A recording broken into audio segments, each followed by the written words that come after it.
Evet. Thumbnail'ımızı da verdik. Başlıyorum. Merhabalar Dere Üniversite sakinleri, hepiniz hoş geldiniz efendim. Kameraya bakmayı öğrenemiyorum. Kapakta da göreceğiniz üzere bu videonun konusu Bridgerton. ay.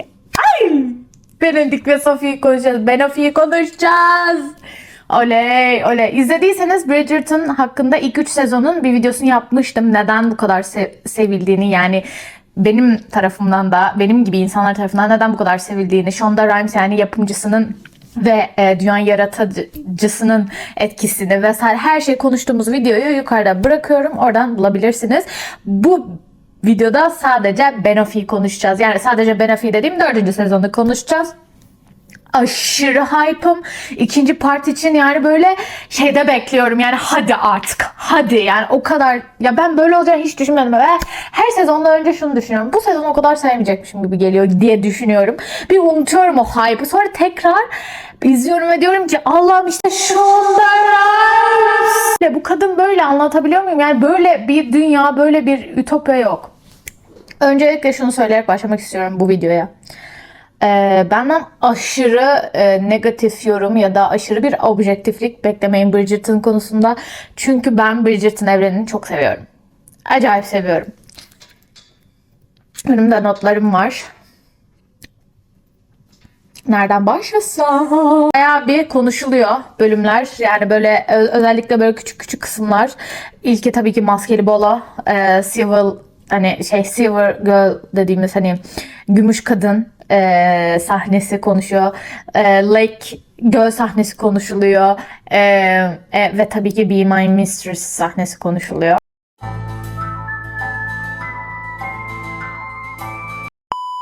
Sırayla notlarımı yazdım her bölüm, her sahneyle ilgili. Tık. Bu arada spoiler vardır. İzlemediyseniz bu videoyu izledikten sonra da izleyebilirsiniz. Ya da eğer seviyorsanız spoiler almakta bir sorun yoksa bu videoyu hemen açıp izleyin.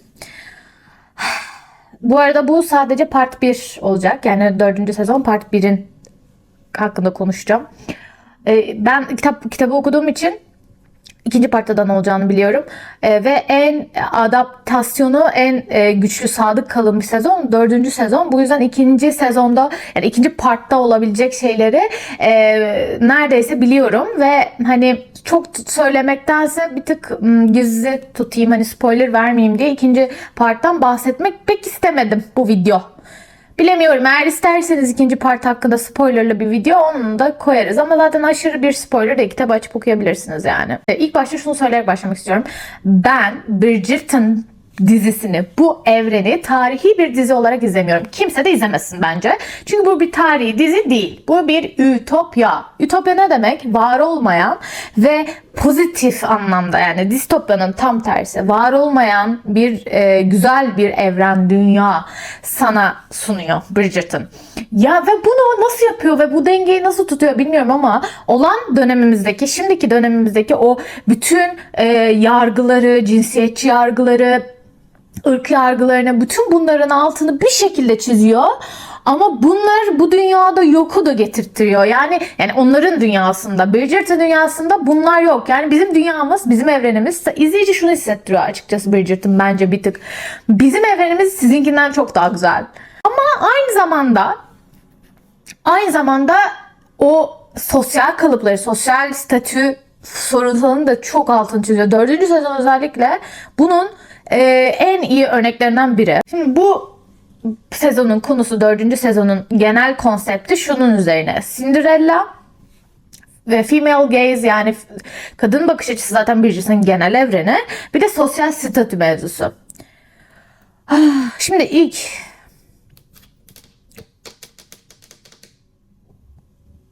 Şimdi arkadaşlar, bazı eleştirmenlerin birkaç tane eleştirmen yorumuna baktım ve genelleme yaptığımda şöyle bir şey çıkıyor.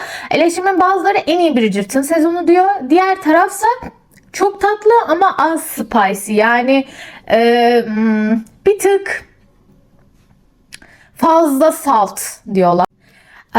Benim şöyle bir şey söyleyebilirim. Bridgerton'ı sevmemin en büyük nedeni, ilk nedeni kesinlikle anlatı dili. Anlatı dili, arzu dili tamamen bir kadının gözünden yapılmış. Şöyle, hikaye tamamen erkeği metalaştıran bir yerden anlatılıyor. Zaten bunu siz de fark etmişsinizdir. Bütün sezonlarda gelecek yakışıklılar, yani başroller bir anda glow up geçiriyor. Yani ilk sezon Benedict'ine bakın, bir de şimdiki Benedict'e bakın. Anlayacaksınız ne dediğimi. Anthony'de de öyle olmuştu, Colin'de de öyle olmuştu. Ya öyle ve bu benim çok hoşuma gidiyor. Yani kadınlarda bir değişikliğe değil, erkeklerde bir değişime gidiyorlar ki bir tık bence endüstriye de bir laf atım var. Yani siz kadınları onlara göre seçiyorsunuz. Hani kadınları erkeklere göre seçiyorsunuz. Belki fazla okuma yapıyorum ama bence ben böyle bir şey almak istiyorum. Siz kadınları erkeklere göre seçiyorsunuz ama biz erkekleri kadınlara göre yakışıklılaştırıyoruz. Yani kadınları erkeklere göre mi dedim? Erkekleri kadınlara göre yakılar. Ben bir cümle yapacaktım. Bir cümle söyleyecektim. Çok havalı bir cümle olacaktı ama onu doğru mu söyledim, yanlış mı söyledim bilmediğim için tekrar edeyim dedim. Bir de size sormak istiyorum açıkçası. Sizin bu Bridgerton sevenlerine sormak istiyorum. Sevmenizin nedeni bu ütopik oluşu mu? Romantizm mi? Yoksa bu dediğim gibi female gaze, kadın bakış açısıyla bize veriyor olması mı hikayeleri? Ya bu üçünden başka bir şey de olabilir tabii ki. Ama yorumlara yazın. Gerçekten merak ediyorum. Siz hangisi sizi daha çok etkiledi bu dizide, yani bu evrende? Benedict ve Sophie'nin sahneleri. Oh, Maskeli Balo aslında şunun bir göstergesi, sınıfsızlığın. Yani oraya gelecek insanlar evet sosyal bir statüsü olan insanlar ama oradaki Maskeli Balo'daki amaç, yani Sophie ve Benedict'in buluşmasını istedikleri noktanın Maskeli Balo olmasındaki amaç o statülerin aralarındaki statüsünün kalkması ve bunun olabilecek az yerlerden biri de Maskeli Balo. Şimdi Sophie oraya gizli gizli gidiyor. Sonra hizmetçi haline geri dönüyor. Benedict aşkı çok hep ulaşılamayacak bir şeye koyuyor. Çünkü onun için aşk denilen şey ve o gerçeklik algısı, bir tık gerçek olan hiçbir şey güzel olamaz da geçmiş Benedict için. Ve aşk da bunların arasında. Aşk çok soyutlanmış, soyut bir kavram Benedict için. Ve aslında Sophie de hayatın en büyük gerçekliği. Yani hayatın en zor şeylerini yaşamış. Gerçekten doğduğu, yaşadığı aile, yani büyüdüğü aileyle büyüdüğü hayatla şu anki hayatı arasında uçurumlar var.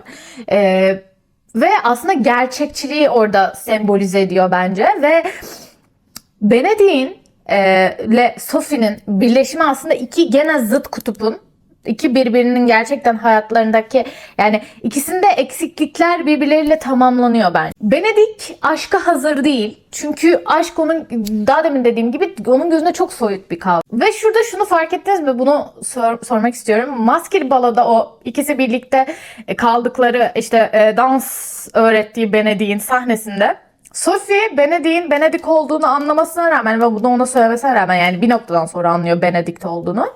Benedict olduğunu anladıktan sonra bile Benedict maskesini çıkarmıyor. Hep maskesini tutuyor.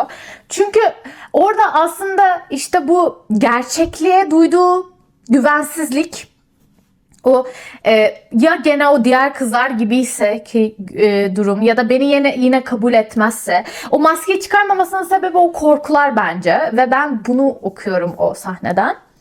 Çok fazla okuma yapıyorsam da yapıyorum. Şimdi en sevdiğim bölüme geçiyoruz. My Cottage, yani yazlık ev bölümü. Ya bak, işte bu yüzden Shonda Rhimes'ı seviyorum. Neden? Sanki gene kurtarıcı erkekmiş gibi bir hikaye önce veriliyor ve sana diyor ki biz bu değiliz. Ve sonra ne oluyor? Kız erkeği kurtarıyor ve yani evde ateş yakan kız, oğlan hastalanıyor, kız yapıyor. Eve girmek gerekiyor. Tırmanıp eve Sophie giriyor. Yani bak, işte diyorum ki ben buralarda aşık oluyorum işte bu tip, yani Shonda Rhimes'ın kalemine. Yani hem Grey's Anatomy'de hem How to Get Away with a Murder'da, Scandals'da, Bridgerton'da bu gördüğümüz kalıpları yıkmak, küçük küçük aslında çok ciddiye alınmıyormuş gibi, çok guilty pleasure gibi görüyorlar insanlar şu Bridgerton dizisini, ama okuma yaptığınızda, gerçekten izlediğinizde bu dizinin aşk, sevişme bunlardan ibaret olmadığını bence görmeniz lazım ya. Yani bilmiyorum, ben mi çok okuma yapıyorum ama ben bunları görüyorum, alıyorum ve bunlar beni çok tatmin ediyor. İşte bu sahnede, yazlık sahnelerinde aslında hani Benedict Sophie'yi şeylerin elinden kurtarıyormuş gibi gösterilmesine rağmen aslında Sophie başka bir kızı önce kurtarıyor. Ve hani Benedict gelip onu kurtardıktan sonra Benedict öyle bir duruma düşüyor ki Sophie onu kurtarıyor. Yani hayat çok müşterek aslında ve bunu yani iki cinsiyet rollerini de dengeleyerek bize çok güzel veriyorlar. Yani bunu genel olarak işte bu Shonda Rhimes evreninde görebiliyoruz. Yani çok seviyorum ya kadını. Çok seviyorum. Gelelim göl sahnesine. Bu göl sahnesi kitaptan farklı. Çünkü kitapta göl sahnesinde öpüşüyorlar ve sonrasında hemen mistresim olur musun? Yani metresim olur musun diye soruyor. Yani o finalde gördüğümüz sahneyi bu göl sahnesinde görüyoruz. Bunu değiştirmeleri çok hoşuma gitti. Çünkü neden? Birbirlerinden hoşlandıkları, birbirlerine cinsel bir çekim yaşanan anda Benedict'in gidip de mistresim olur musun demiyor aslında. Şöyle bir şey oluyor. Önce duygularına, çünkü mistresim olur musun kelimesini aslında Benedict için bir kaçış yolu, bir buluş, bir opsiyon, bulduğu o çevre içerisinde, o çerçeve içerisinde, o kurallar içerisinde bulduğu son çare gibi veriyorlar aslında dizide. Ama kitapta bir tık bunu hemen mistresim olur musun, o çekimi hissettiği, hoşlanmayı hissettiği anda olur musun dediği de daha bana şey hissi veriyor bu. Öf, sen de yani hemen o kızı al kendine metres mi yap gibi hissediyorum izleyici olarak. O yüzden kitaptan değişimini çok sevdim. Yani çok daha iki karakterin birbirlerine gerçekten bir şeyler hissettiği noktada oluyor olması aslında işte dediğim gibi kaçış. Benedict'in son artık bulduğu şey, yani hani tek yol gibi gösteriliyor dizide. Bu çok hoş. Ve tabii ki şunu da söylemek istiyorum. Sahne, o female gaze sahnesi dediğim, hani female gaze dediğim şeyin kanıtı gibi. Yani bu dizide bu tip sahneler hep çoktur. Ve hep kadının gözündendir ve arzu nesnesi erkektir. Yes. Ya niye bu kadar önemsenmiyor bu Bridgerton? Ben gerçekten anlamıyorum. Ya da neden bu kadar sanki utanılması gereken bir diziymiş gibi veriliyor? Gerçekten bu erkeklerin yarattığı algıdan çıkın. Kızlarım, canlarım, bireylerim, çıkın. Gelelim son sahneye, Benedict'e. Sövemiyorum da. Çok salak.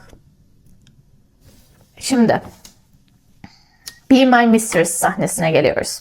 Kendi fikirlerimi söylemeden önce şurada durdurun ve bu sahne hakkında fikirlerinizi söyler misiniz, yazar mısınız? Yani şu an durdurun. Akılsız yavrum ya. Gerçekten akılsızsın Benedict. Yani bak, salak da diyemiyorum. Akılsız. Böyle hani kızarsın ya sevdiğim bir insana. Hay akılsız. İzlerken bu oldu. Aslında ben bu sahneyi şöyle okuyorum. Daha önceden, yani o lekte söylediğim gibi. Benedict Sophie'ye aşkı teklif etmiyor. Çünkü zaten aşıklar. Aşkın o evrende, o çerçeve içerisinde kabul edilebilir versiyonunu teklif ediyor. Sophie'nin hiçbir şey söylemeden gitmesi.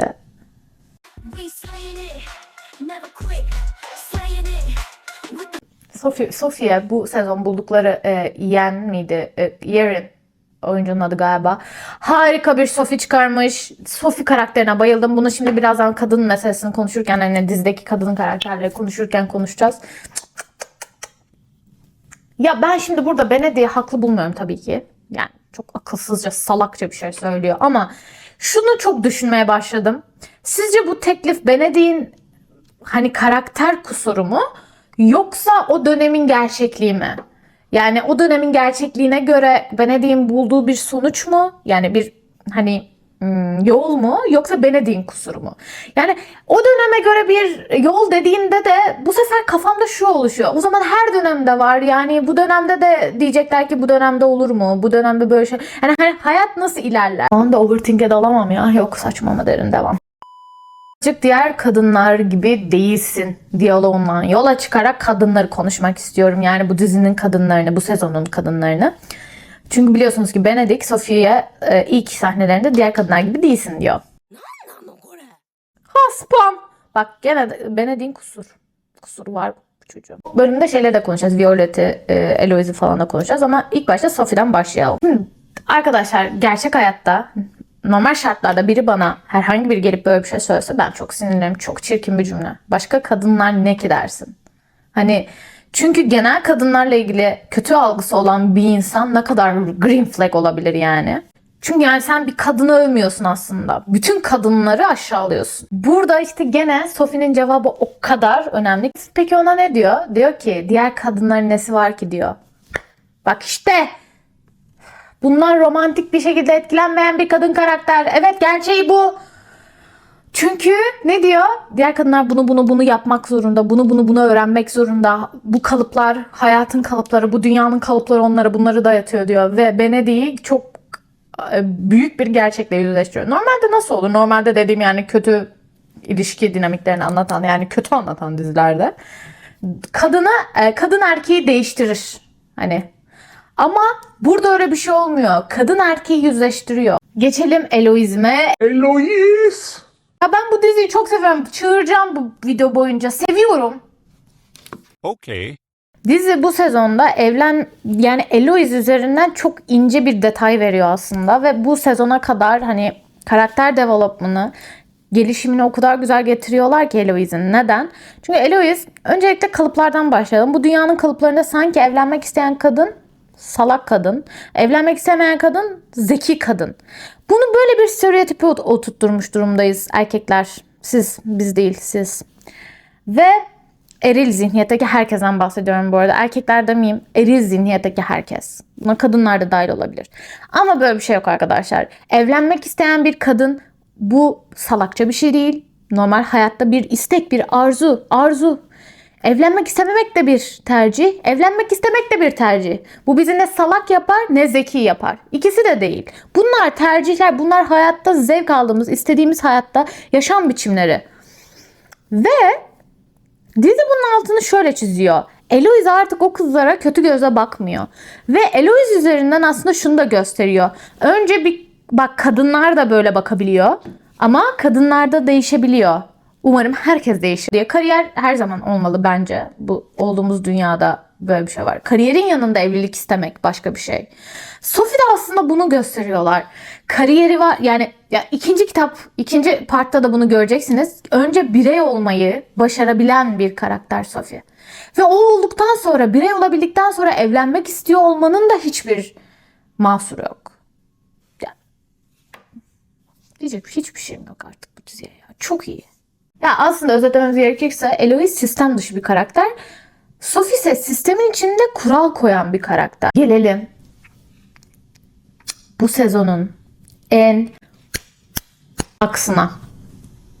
Violet. Bak bu gerçekten bir devrim ya. Yani Violet'in cinselliğini bu kadar bariz göstermeleri sessiz bir devrimdir. Çünkü arkadaşlar çok belki net konuşacağım ama televizyonda, TV'de genel anlamda Türkiye'de daha fazla olmakla birlikte dünyada da biliyorsunuz ki anneler aseksüeldir. Yani annelerin arzuları yoktur, annelerin istekleri yoktur, annelerin cinselliği yoktur, annelerin bla bla bla bla bla. Annelik eşittir sanki arzunun bitişi gibi bir algı söz konusu. Bu algıları bir silelim. Lütfen. Ve Bridgerton diyor ki arzunun yaşı yok karşım diyor. Yani anlayacağınız female gaze dediğimiz şey sadece debütanlara yani gençlere ait değil. Matriark da onun bir öznesi. Tabii ki. Violet sahnelerinin hepsi çok değerli bence. Ve işte bu gibi o kadar kadın dişi bir dizi ki bu dizi. Tabii ki de erillerin yönettiği dünyanın epi olan noktada hepimizin konuştuğu, bildiği sosyal medyada tabii ki de öyle bir algı yaratılacak ki guilty pleasure gibi Bridgerton gösterilecek. Utanmayın kardeşlerim. Bridgerton sevdiğimiz için utanmamamız gerekiyor. Transformers seven erkeklerin belki de mi acaba utanması gerekiyor falan. Yok. Yargılanmak istemeyip de yargılamak mı? Yani ben yapmak istiyorum ama yapamıyorum da. Anladınız. Siz beni anladınız. Siz beni anlarsınız ya. Şimdi son bu Netflix'in Bridgerton için kullandığı strateji genelde hep 2 part. şeklinde yayınlanıyor. Birinci part, ikinci part. Bence doğru. Neden doğru? Çünkü cliffhanger'la birinci partı bitiriyor. Hani Metresim o sahnesiyle bitiriyor ve ikinci sezona ilgiyi arttırıyor. Bir de böldüğü için hype'ı daha uzun süre Bridgerton'ı konuşuyorsunuz. Daha uzun süre Bridgerton hype'da kalıyor. Bu yüzden mantıklı. Bridgerton'ın hani zaten genel anlamda bir kültür yaratmak, bir ütopya insana, bir evren yaratmak üzerine kurulu bir dünya olduğu için genel anlamda dizinin zaten kendi bir evreni var. Sen de o evrene dahil olma isteği yaratıyor. Yani kaçış edebiyatı dediğimiz edebiyat var ya, bunun dizi versiyonu Bridgerton. O dünyaya kaçmak istiyorsun. O dünyada olmak istiyorsun. Ne kadar sosyal statü ve kadınlara uygulanan bazı algılar da olsa şunu sana hissettiriyor. Ulan bizim dünyamızdan çok daha iyi bir yere varıyor en azından. Bütün bunlar sonuçları. Ve Bridgerton'ın tabii ki müzik listesi, yani şarkı listesi. Yani dizinin tonuyla o kadar uyuyor ki dönemin pop kültürüyle o klasik tarzda yani klasik tarzda coverlanması dönemin popüler müziklerinin, yani şunu aslında çok güzel veriyor enerji olarak. Diziye uyumu şöyle çok mantıklı. Dönemin sorunlarını görüyorsunuz, dönemin insanlarını da göreceksiniz, dönemin duygularını göreceksiniz ama çok daha ütopik ve çok daha aslında olması gerektiği yerden bunu size vereceğiz ince ince. Bu kadar zaten. Part 1'i konuştuk. 4 bölüm. Part 2'de gelince eğer bu videoyu beğenirseniz yorumlarda yazmayı unutmayın ki ben de motive oluyorum. Bana bir motivasyon, bana aşırı büyük bir motivasyon o yorumlar. Beğeniler, yorumlar en büyük motivasyonum. Part 2 gelince de beğeniler, yorumlarda istediğim gibi olursa, yani hani beni motive ederse, ki edecek eğer yaparsanız, ikinci partı da çekeriz. Heyecanla ikinci partı bekliyorum. Hadi bakalım. Abone olmayı, beğenmeyi, Instagram, TikTok'tan takip etmeyi unutmayın. Instagram ve TikTok'ta da sizinle konuşuyorum. Storylerde daha erken bu tip şeyleri konuşuyoruz, sohbet ediyoruz vesaire. Görüşmek üzere. Derin Üniversite sakinleri, bir sonraki videoda görüşürüz. Bye bye bye bye bye bye bye.